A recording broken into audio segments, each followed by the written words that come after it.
আপনি প্রতিদিন কনসিস্টেন্ট থাকবেন কিভাবে?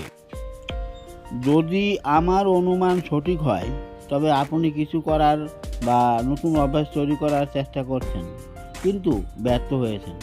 শুরুতে আপনি হয়তো খুব উৎসাহ ও অনুপ্রেরণা নিয়ে শুরু করেছিলেন, কিন্তু সেই অনুপ্রেরণা হয়তো কয়েকদিনের মধ্যেই নষ্ট হয়ে যেতে পারে এবং আপনি করা বন্ধ করে দিয়েছেন।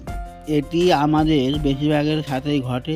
অনেক সময় আমরা কিছু করার চেষ্টা করি কিন্তু আমরা আমাদের ধারাবাহিকতা রাখতে পারি না, আর হৃদয় মাঝপথে বাদ পড়ে যায়।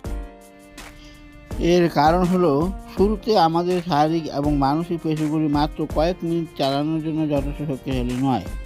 তবে আমরা 30 মিনিট দৌড়ানোর জন্য নিজেদেরকে টেনে নিয়ে যাই।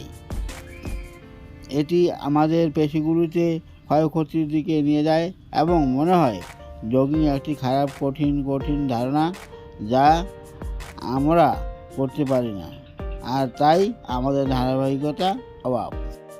এটি করার পরিবর্তে ছোট চেষ্টা করুন।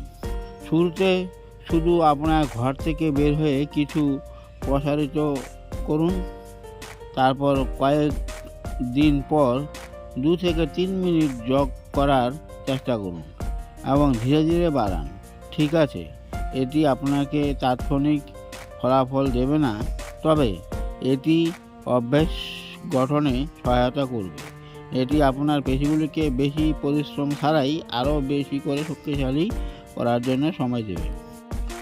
তবে মনে রাখবেন, ধৈর্য ধরুন এবং ধীরগতিতে থাকুন।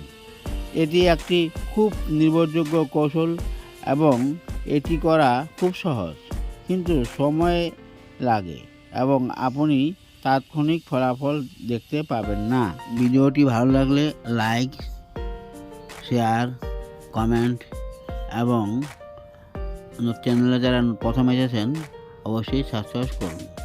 ভিডিওটি দেখার জন্য ধন্যবাদ।